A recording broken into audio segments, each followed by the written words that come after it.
Hey everyone, in this video, I'm going to show you how you can create personalized template using Salesforce from MessageBlink app. Perfect. After installing the MessageBlink app, you can go to create template and then you can take a template name.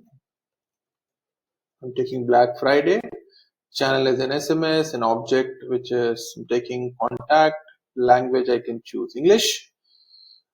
From the merge field, I can also take last name. And as you can see, the template I can preview here on the right hand side of the screen. So the template has been successfully saved now. I'm going to my contact, which is Jonathan. So inside the contact record, you can see Jonathan. This is a MessageBlink chat component. Then I can go to templates, which I just now created. This is the Black Friday sale, which we created.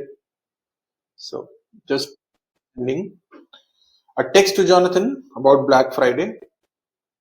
So if you have any questions, feel free to reach out to us.